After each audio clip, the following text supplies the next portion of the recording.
Bab 4548 tidak ada aturan seperti itu. Kalau begitu menurutmu insiden seperti ini baik atau buruk? Dewa Bintang bertanya balik. Ini, aku tidak tahu. Erik menggelengkan kepalanya dan berkata, begini, apa kamu masih ingat aku punya seorang murid? Oh iya, namanya Neimo. Dewa Bintang tiba-tiba berkata. Aku ingat. Erik ingat kembali, saat dia menerima warisan teknik waktu, dia pernah melihat bocah itu. Bocah itu pasti murid Dewa Bintang, satu-satunya murid yang muncul dalam ingatan Dewa Bintang. Namun, dia hanya muncul sebentar sebelum menghilang seperti gelembung. Ini menyebabkan Erik sedikit ragu-ragu saat itu. Karena Dewa Bintang memiliki murid yang begitu lalim, kenapa dia masih mencari penggantinya? Melihatnya sekarang, semua ini ada hubungannya dengan Neimo. Neimo adalah murid paling berbakat dan paling cocok untuk pelatihan abadi yang pernah aku temui, Dewa Bintang berkata. Dibandingkan dengan kamu, 1000 kali lebih kuat. Erik tersenyum pahit tidak bisa berkata-kata. Bocah itu, pada usia 7 atau 8 tahun, sudah dapat memahami Tao langit dan bumi tingkat tinggi, 1000 kali lipat itu mungkin bahasa yang lebih sopan. Saat itu, aku sudah berada di usia pensiunku, dan aku merasa tidak ada harapan untuk terobosan. Jadi setelah aku bertemu Neimo, aku merasa dia adalah murid yang dianugerahkan Tuhan kepadaku. Jadi aku menindaklanjuti dan mengerahkan banyak energi untuk melatih tubuhnya. Dewa Bintang berkata, matanya mengungkapkan sentuhan ingatan. Adapun Neimo, dia memenuhi harapan semua orang. Basis kultivasinya semakin kuat, bahkan jauh melebihi kekuatanku pada usia yang sama. Namun, aku selalu percaya pada jodoh langit. Meskipun aku melatih Neimo dengan sepenuh hati, aku juga mulai menciptakan dunia jalan surgawi. Pemikiranku adalah untuk mengatur uji coba warisan setelah musim gugur, dan pemenang pada akhirnya akan mendapatkan semua yang aku miliki. Tentu saja, aku berharap pemenangnya adalah Neimo. Hanya saja aku tidak menyangka ada yang salah di pertengahan. Dewa Bintang menghela nafas. Neimo mencuri warisan yang kutinggalkan di dunia jalan surga dan menghilang dari dunia. Mungkin, dia membenciku karena tidak memberikan segalanya secara langsung, atau mungkin dia tidak tahan dengan stimulasi besar dari harta warisanku. Intinya, kejadian ini membuatku sadar bahwa hanya memiliki bakat dan kekuatan, tidak cukup untuk mewarisi semua milikku. Melukis harimau melukis kulit, yang paling susah dilukis adalah tulang, kenal orang kenal muka, tidak kenal hati. Kupikir aku sudah memahami Neimo, tapi itu hanya penampilannya di depanku. Jadi, sejak saat itu, aku telah mengubah dunia jalan surga yang akan segera selesai. Aku ingin membuat sebuah ujian besar.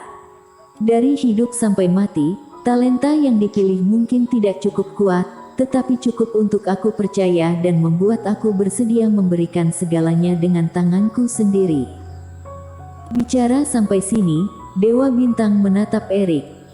Jadi, aku salah satu orang yang terpilih, tidak semuanya, kan? Erik tiba-tiba berkata. Benar, di Laut Warisan, selain kamu, Nico, Kenny dan Mulia semuanya memiliki kemungkinan untuk menang. Dewa Bintang berkata. Tetapi beberapa orang tidak mau menghadapi kesulitan, beberapa orang enggan menghancurkan cincin dan beberapa orang pada akhirnya meninggal. Bagaimana dengan Toby? Erik bertanya.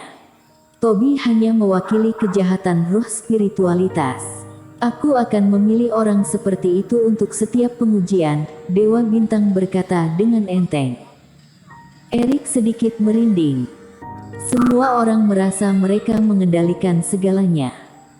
Tapi tidak terpikir, Dewa Bintang selalu mengutak-atik segalanya, memanipulasi nasib semua penguji.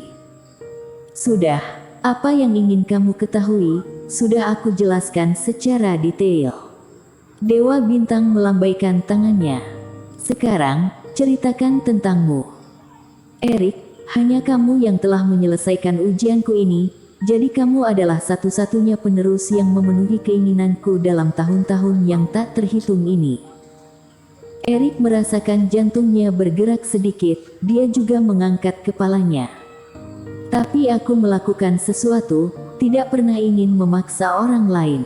Sekarang aku akan memberimu dua pilihan. Pertama, jadilah satu-satunya muridku dan mewarisi segalanya dari aku, tanpa syarat apapun.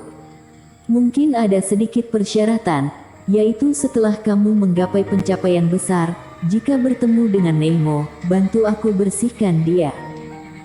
Kedua, aku tahu kamu sangat ingin pulang rumah. Aku bisa memberimu salinan segel Raja Dewa Bintang.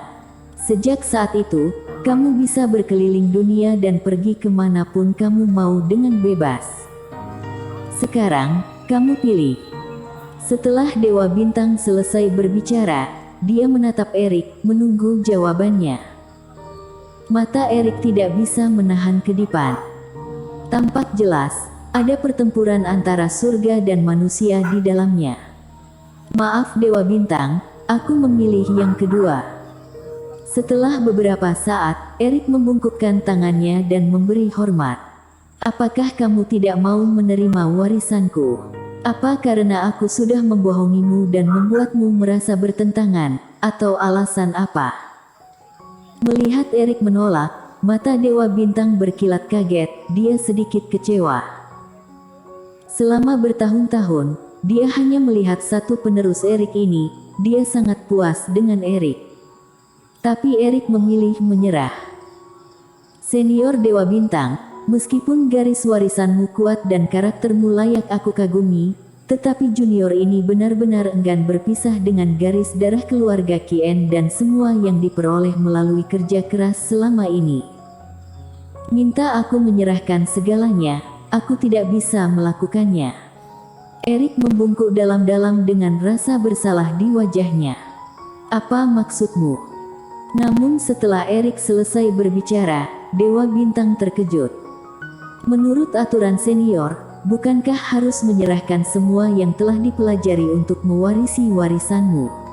Erik berkata, siapa yang memberitahumu itu? Dewa Bintang bertanya dengan ekspresi aneh. Bukankah begitu? Erik tertegun sejenak, bertanya balik. Hahaha, aku tahu, tetua galaksi yang mengatakannya, kan? Melihat wajah bingung Erik, Dewa Bintang tertawa terbahak-bahak. Erik, dalam ingatanku, apa kamu pernah bertemu dengan tetua galaksi? Tidak, Erik menggelengkan kepalanya dan berkata, itu karena tetua galaksi dan tetua daratan bintang hanyalah dua jiwa yang aku terima secara acak selama perjalananku. Karena aku menyelamatkan hidup mereka, mereka sangat memujaku. Mereka mungkin berpikir segala sesuatu di daratan dunia dewa lebih rendah dari setengah jari aku, jadi tentu saja mereka akan mengatakan hal-hal seperti itu. Jadi, sebenarnya tidak perlu begitu. Erik bertanya dengan bingung. Tentu saja, aku berlatih dan memanjat tinggi-tinggi untuk mengumpulkan kekuatan dari ratusan keluarga dan mengutip dari banyak sumber. Bagaimana mungkin membatasi jalur kultivasi muridku sebagai gantinya? Dewa Bintang tertawa dan mengangguk. Jika tidak membiarkan kamu melepaskan ilmu sihir kamu, apakah kamu bersedia menyembahku? Guru. Hati Erik langsung gelisah dan langsung berlutut. Melihat begitu banyak ingatan warisan, apa yang dilakukan Dewa Bintang, Erik justru menganggap Master Galaksi sebagai setengah gurunya. Tapi sekarang, jejak keraguan terakhir telah dipatahkan, dia berlutut untuk menyembah guru tanpa ragu-ragu. Baik, murid yang baik. Dewa Bintang cukup senang saat warisannya akhirnya membuahkan hasil, lalu membantu Erik bangkit. Master Guru, ada satu hal lagi yang ingin aku tanyakan kepadamu. Setelah menjadi murid, Erik bangkit dan berkata lagi. Karena dunia jalan surga itu sendiri adalah ilusi, bagaimana dengan Ben, Benny, kura-kura hijau mereka? Memikirkan teman-teman yang sudah lama bersamanya, Erik merasa sedikit sedih.